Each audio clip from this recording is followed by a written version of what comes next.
Hello, welcome to Matruvasa TV channel podcast.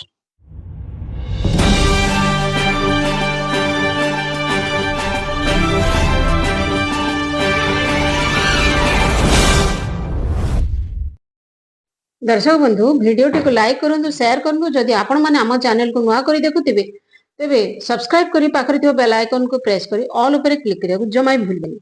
चलन संपूर्ण खबर पर नजर पकाइबा। सुपारी किलर को चांचल्यकर तथ्य सामना को आसी अछि। बलांगीर तुषारातला नदी ब्रिज तलू 3 तारिख दिन व्यवसायी मृतदेह मिलिबा घटनार पर्दाफाश होइछि। ଏହି ଘଟଣାର ମାଷ୍ଟରମାଇଣ୍ଡ ଲବ ଥନାପତି 7 ଏକର ଜମି ପାଇଁ 5 ଲକ୍ଷର ଡିଲ୍ କରି ହତ୍ୟା ଷଡ଼ଯନ୍ତ୍ର ରଚିଥିଲା ବଡ଼ ଭାଇ। ଦେଉଳିଗୁଡ଼ିରେ ଦୁଇ ଭାଇ ଏକ ଦୋକାନ କରିଥିଲେ। ସେହି ଦୋକାନରୁ ଯାହା ଲାଭ ମିଳୁଥିଲା ସେହି ଟଙ୍କାରେ 7 ଏକର ଜମି କିଣିଥିଲେ।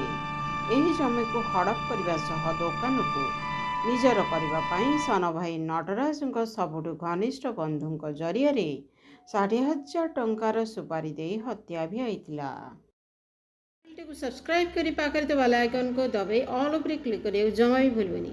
जदि आपण ऑल ऊपर क्लिक करती ताहले आपण चैनल माध्यम सठिक सूचना पाई परिबे। चलंतु डेरी न करी परवर्ती खबर पर नजर पकाइबा।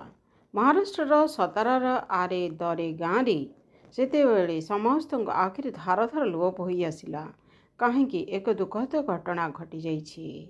जेतेबेले गाँ माटी तार वीर संतान को हराइथिला सेथिपई समस्त मन फिका पड़ी मुहरे हस बदल लुह आखिरु झरी पड़ा। पूरा गाँ हाथ जोड़ी मुंड नुआई कांदी कांदी शेष यात्रार साथी होइतिले। 8 घंटा तले जन्म होइतिला झियो। हॉस्पिटल बेड्रे शोइथिले प्रसूति पत्नी एवं नवजात झियो को देखिया पई आसुथिले सेना जवान। रास्तार सड़क दुर्घटना तार प्राण चली जाइथिला।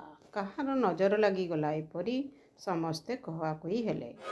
आज खबर एतिकी। रिपोर्ट मातृभाषा टीवी।